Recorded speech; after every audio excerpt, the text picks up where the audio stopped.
월요일 아침이죠. 또다시 기온이 뚝 떨어졌습니다. 서울 아침 기온이 영하 6도까지 내려갔는데요. 바람까지 불어서 체감온도는 10도 안팎이 되겠습니다. 추위는 계속돼 이번 주 내내 평년보다 낮은 기온을 보일 전망인데요. 건강관리에 신경 쓰시기 바랍니다. 네. 자, 월요일 아침 반찬은 다른 시선에서 우리를 돌아보는 시간이죠. 요즘처럼 추운 겨울이면 더욱 힘든 사람들이 있는데요. 바로 거리의 노숙인들입니다. 오늘은 겨울철 노숙인 대책에 대해서 얘기 나눠보도록 하겠습니다. 네, 서울시 노숙인 보호시설에 있는 인원만 해도 3,327명이고 이들 외에 거리 노숙인들은 400여 명에 이릅니다. 서울시는 오는 3월까지 거리 노숙인을 한파로부터 보호하기 위해서 응급 잠자리와 24시간 위기 대응센터 등을 운영하고 특히 1월부터는 여성 노숙인 전용 임시 보호시설을 확충하는데요.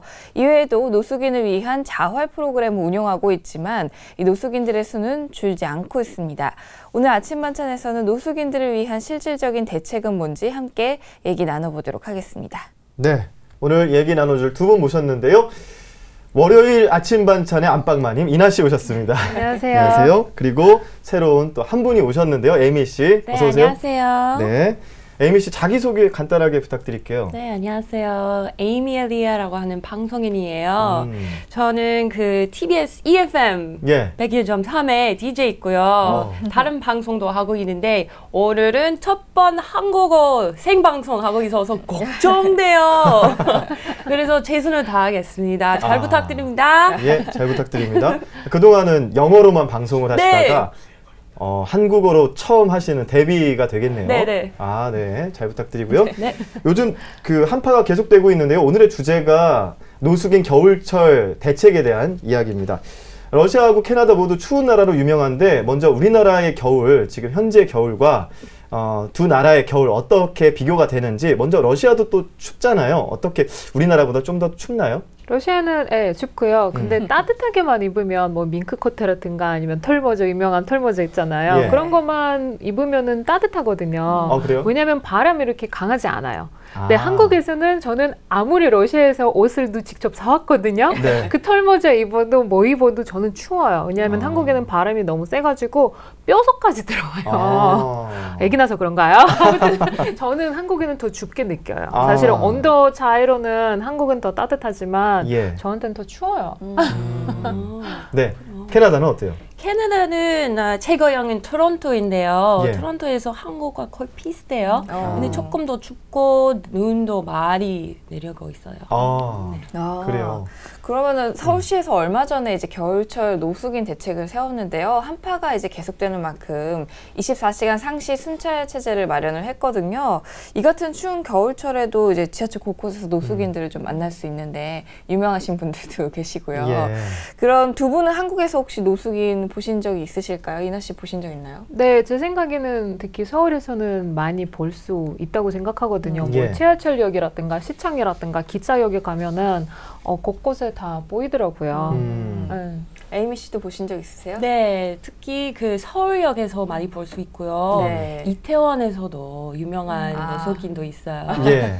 이태원에서 노숙인 분은 뭐 노래도 하시고 기타도 치시고 그러시는 분 아닌가요? 또 담배를 피우는 여자 있어요. 그래요? 그 여자 계속 담배를 피우고 있어요. 예. 뭐 이렇게 보면은 동네마다 이 노숙인들 또 유명하신 분들도 계신데 서울 시내에서 노숙인 보호시설에 있는 인원이 자그마치 3,327명이라고 합니다. 이들 외에도 거리의 노숙인만 400명에 가깝다고 하는데요. 사실 집계되지 않은 노숙인 수를 합하면 이보다 더 많을 것이라는 게 전문가들 입장이죠. 이 같은 노숙인들이 사회 문제가 되고 있는데 두 나라의 노숙인 문제 어떻게 바라보고 계신지, 러시아는 노숙인 문제 어떻게 되나요? 러시아도 노숙자들이 많긴 해요. 네. 이제는 인구로 따지면 한 2.8%?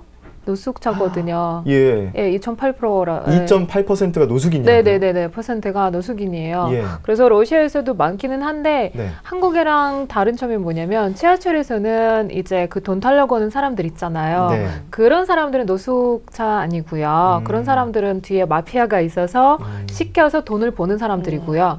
진짜 노숙인 분들은 도시에서는 많이 볼 수 없고 시외 나가야 이렇게 약간 문조석 같이 사는 경우가 많거든요. 예. 네. 그래요. 그리고 우리나라보다는 좀 러시아가 더 많은 것 같다는 생각이 들긴 네, 하네요. 더 심하죠. 예. 네. 캐나다는 어떤가요? 캐나다에서는 한 1%가 1%? 네, 예. 노숙인인데요. 네. 근데 토론토의 겨울에 되게 춥기 때문에 네. 밴쿠버로 같은 따뜻한 날씨로 이사하고 싶어요. 노숙인들도. 그래서 밴쿠버에서도 심해요. 네. 우리나라의 경우에는 이제 1997년에 IMF 사태가 터지면서 그때 이후로 노숙인들이 좀 급증을 한 편인데요. 이처럼 이제 실직을 하거나 경제적인 파산, 뭐 혹은 질병, 가족과의 뭐 불화 이런 등의 이유로 가정을 버리고 노숙인이 된 사람들이 많은데요. 혹시 이제 뭐 두 나라의 경우에는 어떤 이유로 노숙인이 됐는지도 궁금하거든요. 에이미 씨 어떤가요? 그 캐나다에서 IMF 같은 특별한 사고는 없었지만 그 불경기 때문에 집세를 내지 못한 사람들이 커리고 나왔어요. 두 번째 이유는 그 학대 받는 여자이나 아이들이 집세에 나왔어요. 세 번째는 알코올이나 약물 문제 때문이에요. 그렇군요. 우리나라하고 좀 다르긴 하네요. 네, 예나 씨는요? 예. 러시아는 사실은 소련 때 있었잖아요. 네. 소련 때는 국가에서 아파트를 무료로 해줬어요. 그리고 일 안 하면은 감옥에 갈 수 있는 법이 있어가지고 무조건 다 이랬기 때문에 노숙인 없었다가 네. 소련이 94년, 5년 사이에 없어졌잖아요. 예. 그때는 이제 아파트를 자기 이름으로 만들려면 돈을 내야 되고 아파트세 내야 되고 그러니까 비용이 엄청 많이 들어가기 시작했기 때문에 그쵸. 사람들은 이제 집을 포기하고 길거리 나가기도 시작했고요. 러시아 인플레이션도 2번이나 있었고요. 예. 최근에 또 달러가 1달러가 30루블이 이었는데 지금 1달러는 70루블 넘어요. 2배 이상 환율이 올라갔기 때문에 예. 막 지금 경제도 안 좋고 이래가지고 사실은 러시아에서는 그 노숙인 문제가 완전 심해요. 네. 러시아는 화폐 가치가 떨어지면서 이렇게 불경기나 이런 문제로 노숙인들이 많이 생겨나고 있다라는 건데 문제는 이 같은 겨울이 되면은 마땅하게 주거나 보호를 받지 못해서 사망하는 노숙인이 많다라는 점입니다. 이를 막기 위해서 서울시가 최근에 한파에 대비해서 응급 대피 시설을 갖추고 또 여성들을 위한 시설을 늘리겠다는 계획을 세우고 긴급 의료는 물론 임시 주거지까지 마련해주고 있는데요. 두 나라에서도 노숙인을 위한 시설이 있을 것 같은데 어떻게 대책이 마련되어 있나요? 러시아는 어떤가요? 러시아는 안타깝지만 이렇게 투자 많이 안 하고 있어요. 러시아는 이제 대도시에 가면은 시설은 있기는 있어요. 예를 들어서 잘 수 있는 시설, 살면 안 되는데 그래도 하룻밤 정도, 이틀 정도 잘 수 있는 시설도 있긴 있고요. 네. 낮에는 뭐 의료 도움이라든가 아니면은 뭐 좀 이렇게 밥도 먹을 수 이렇게 해주기도 하는데 예. 근데 안타까운 것은 그런 시설 별로 없습니다. 그리고 소련 때는 그때는 좋은 거 뭐였냐면 길거리에 밤에 이렇게 돌아다니면 안 됐었거든요. 네. 그래서 만약에 노숙인이 있다면은 경찰서에서 경찰들이 경찰서에 데리고 갔었거든요. 그래서 옛날에는 경찰서에서 많이 잤어요. 근데 지금은 시설이 많지 않으니까 진짜 갈 수 있는 데는 교회밖에 없더라고요. 그래서 교회 가서 이제 많이 잔다고 들었어요. 그래요. 캐나다의 경우는 어때요? 캐나다에는 그 Housing First, Housing First라고 하는 프로그램이 있는데요. 정부가 집세를 70% 지원해주고 예. 넣어보지만 세입자가 내서 지속 가능한 주거를 마련한 주거 있어요. 그런데 우선 아이가 있는 여자이나 장애인처럼 같은 취약한 사람들 먼저부터 그래요. 도와주고 있어요. 노숙인들을 대상으로 집을 만들어주고 있는 프로그램이네요. 네, 예. 그러네요. 근데 또 이렇게 시설이 있음에도 불구하고 보호시설에서 이탈하는 노숙인들도 많이 있거든요. 그러다 보니까 이들로 인한 사회 문제가 빈번하게 발생하고 있는데 실제로 뭐 음주, 뭐 고성방가 이런 것들도 있고요. 폭력, 절도도 장기 밀매나 금융사기까지도 연루가 되는 경우가 있어서 다양한 사회 문제를 또 제기하고 있습니다. 그래서 두 나라에서는 가장 빈번하게 일어나는 노숙인들로 인한 사회 문제 어떤 것들이 있을까요, 에이미 씨? 캐나다에서는 길거리에서 구걸하는 사람들이 많이 볼 수 있어요. 그래서 조금 불편했는데요. 제 경험으로 노숙인 때문에 그 위험한 거 별로 없었지만 그냥 불편해요. 그리고 노숙인 문제 비용이 많이 들어요. 네, 캐나다에서는 한 70억 달러 정도. 70억 달러요? 네, 세금이 들어가요. 네. 세금이 1년에. 계산하면 어떻게 되나요? 네. 네. 세금을 많이 내는군요. 네. 노숙인들을 위해서. 네. 이나 씨는요? 러시아는 일단 노숙인들은 술 많이 먹죠. 러시아는 안 그래도 술 많이 먹는 문화인데, 예, 그래서 알코올 중독자 많기 때문에 불편하죠. 근데 러시아 경우에는 서련 때부터 이제 노숙인들을 대도시에서 이제 지방으로 네. 많이 옮겼기 때문에 아직도 대도시 가면은 볼 수는 있긴 한데 이렇게 도물해요. 이렇게 많지는 않아요. 그래서 대도시에서는 이렇게 불편한 건 없고요. 대신에 시외 나가면 뭐 이렇게 길거리가 밝지도 않고 네. 그 다음에 이렇게 술 먹고 좀 많이 안 좋아 보이는 분들 네. 있으니까 약간 거부감, 그 다음에 무섭거든요. 공포를 느끼는 분들이 많죠. 네. 그리고 웬만하면 피하려고 많이 가죠. 네. 그래요. 참 이 문제가 많은데 이 문제는 또 그 노숙인들을 사회로 다시 편입시키기 위한 노력이 필요하다는 점인데요.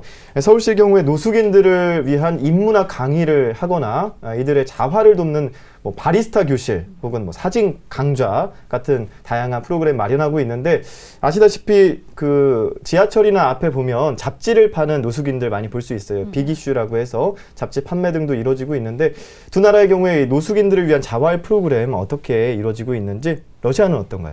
러시아는 진짜 안타깝습니다. 러시아는 지금 일반인들도 일자리도 없고 교육이 부족한데 경기가 안 좋아가지고 노숙인까지는 정부에서는 신경 못 쓰고 있어요. 그래요. 네. 네. 캐나다는요? 캐나다는 그런 프로그램 별로 없는데요. 그냥 네. Housing First라고 하는 프로그램도 있고 또 핀란드에서 그런 Housing First 프로그램 성공 많이 받았어요. 네. 그러니까 집을 직접 마련해주는 프로그램 위주로 네. 캐나다는 그렇게 노숙인들 자활을 돕고 있군요. 네, 그렇죠. 가장 기본적인 게 사실 주거 문제거든요. 보면은 주거비, 그러니까 뭐 전 월세 비용이 너무 높기 때문에 이 노숙인 문제가 계속 발생되는 게 아닌가 이런 생각이 들기도 하는데 캐나다의 경우에는 그러면은 혹시 이 생활비 주거 비용이 어느 정도 되는지 혹시 아시나요? 한국보다 조금 더 비싼 것 같아요. 그래요? 그 월세는 one bedroom 한 101만 원 정도? 원룸이라고 보통 우리가 하는 게 100만 원 정도의 월세를 받는다는 거죠.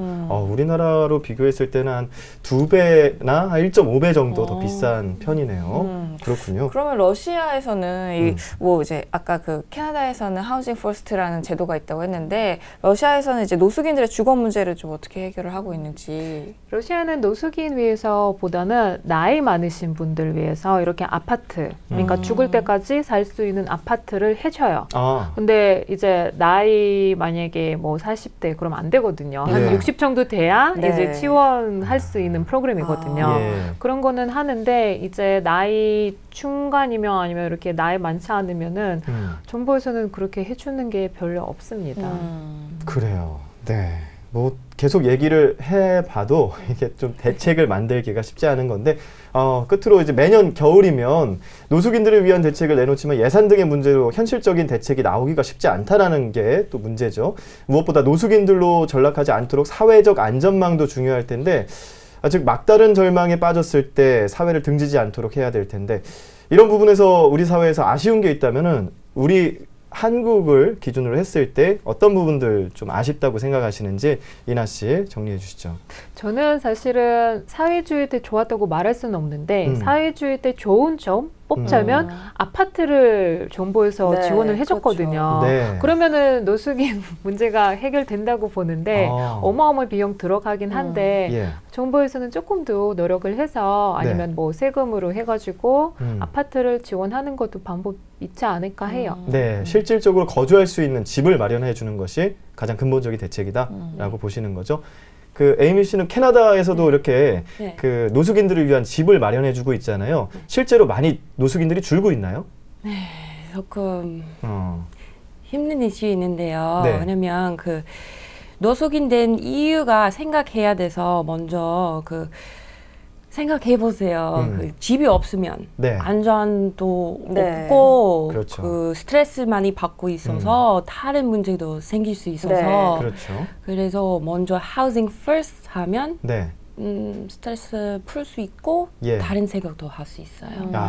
그래서 네, 그러려면 아무래도 그 사회적인 자본이 많이 또 필요할 거라는 그렇죠. 생각이 드는데요.